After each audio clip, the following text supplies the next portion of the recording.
July 5, 6 తేదీల్లో కురువి మండల కేంద్రంలో జరిగే సిపిఐ జిల్లా 3వ మహాసభ లోగోను సిపిఐ జిల్లా సహాయ కార్యదర్శి నల్ల సుధాకర్ రెడ్డి ఆవిష్కరించారు. ఈ సందర్భంగా సుధాకర్ రెడ్డి మాట్లాడుతూ పార్టీ కార్యక్రమాలను విస్తరింపజేయడానికి, ప్రజా సమస్యల పరిష్కారానికి, సంక్షేమ ఫలాలు పేదలకు అందే విధంగా ప్రణాళికలు రూపొందించడానికి, చురుకైన నాయకత్వాన్ని ఎంపిక చేసుకోవడానికి జరిగే మహాసభలను విజయవంతం చేయడానికి ప్రతి ఒక్కరూ సహకరించాలని కోరారు.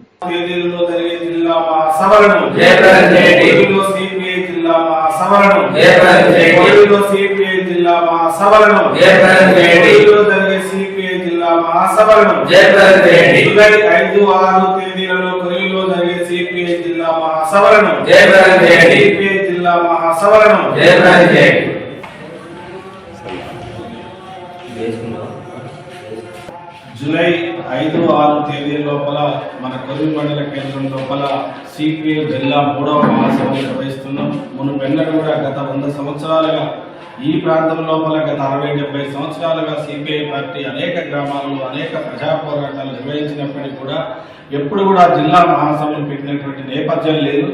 ఈ రోజున ఈ కురువి మండల కేంద్రం లోపల ఒక పర్యాటక ప్రాంతంగా ఉన్నటువంటి ఈ ప్రాంతం లోపల సిపిఐ పార్టీ 100 ఏళ్లు పూర్తి చేసుకుంటున్నటువంటి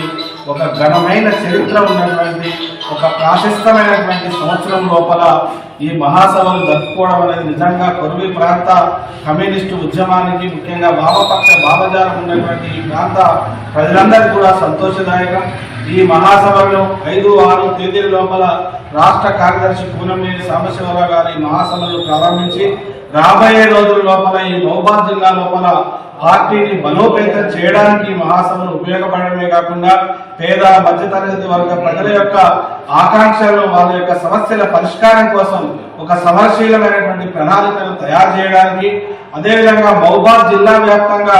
సాగునీటి వినియోగం కోసం కావచ్చు, అదేవిధంగా మహబూబాబాద్ ఒక పారిశ్రామిక ప్రాంతంగా తీర్చిదిద్దడానికి కానీ, అదేవిధంగా అధికార పార్టీ అవలంబించేటువంటి ప్రజా సానుకూలమైనటువంటి విధానాలను ఇంకా సక్రమమైన మార్గంలో తీసుకుపోవడానికి కావాల్సిన ప్రణాళికలు ఈ మహాసభలు సిద్ధం చేయడం.